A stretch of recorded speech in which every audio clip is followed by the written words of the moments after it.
A yayin da nake dawowa a makon da ya gabata daga wajen aiki da yammaci, sai na kaciɓi wani matashin mai lalurar gani wanda yake ƙoƙarin neman abin hawan adaidaita sahu domin komawa zuwa gida.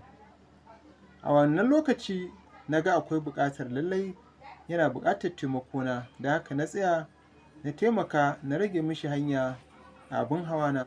Yayin da muka je inda zai sauka, ya yi farin ciki sannan ya ji daɗin gamuwa da ni, inda ya nemi da na taimaka na ba shi bayanan takardun kuɗi. Ya fito da su daga aljihunsa domin ya bambance su, inda na wawware masa su kuma na gaya masa kowanne irin darajar takardar domin ya lura da yadda zai amfani da su.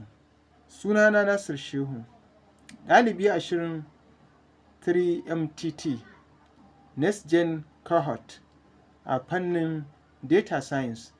Ina karatu a Blue Sphere Hub Kano. Na ƙirƙiri wannan manhaja da zan gabatar muku da ita domin taimakawa masu lalurar gani domin su bambance darajojin takardun kuɗaɗe da suke tare da su. A Najeriya, mutane masu lalurar gani na yawan fuskantar wahala wajen gane takardun kuɗaɗe, sannan kuma suna faɗawa cikin matsaloli na yaudara da cutarwa, musamman yayin da suka tsinci kansu a wajen mutanen da suke da ƙarancin tausayi.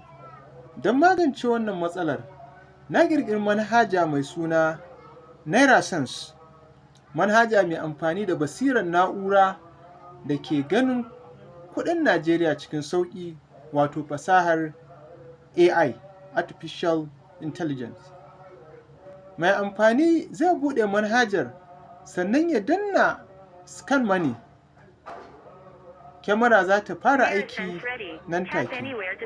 Sai ya nuna wayar a kan takardun kuɗin, wanda nan take manhajar za ta gane darajar wannan takardar kuɗi, sannan ta sanar da shi a cikin murya ta bayani game da wannan adadin kuɗaɗe ko darajar wannan takardar naira da aka nuna mata.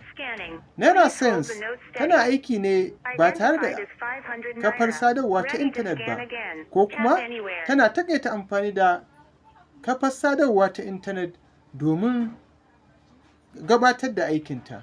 Sannan tana da sautin murya, kuma an tsara ta ne da fasaha domin ta zamo cikin sauƙin amfani, wadda take ɗauke da babban madanni wanda ya game dukkanin fuskar waya nan take, kuma ba tare da saɓa ƙa'ida ba. Wannan manhaja za ta taimaka wajen baiwa masu nakasar gani 'yancin kai, ƙwarin gwiwa da kuma jin su ma suna tare da al'umma ta hanyar amfani da takardun kuɗaɗe ba tare da fuskantar wariya ba. A nan gaba za a ƙara haɓaka wannan manhaja ta samun damar amfani da wata fasaha da za ta gane kuɗaɗen jabu da kuɗaɗen da suka lalace. Sannan za a faɗaɗa faɗin bayananta, inda za ta samu damar bambance kuɗaɗe da suke na maƙotan mu a wannan nahiya tamu ta Afirka, wanda a gaba ma za a shigar mata da tsarin bayanai na kuɗaɗe daban-daban a nahiyoyi daban-daban a wannan duniya tamu. NairaSense fasaha ce domin 'yanci da haɗin kan al'umma baki ɗaya. Na gode. Nasir Shehu, Next Gen Cohort 3MTT, Blue Sphere Hub, Kano.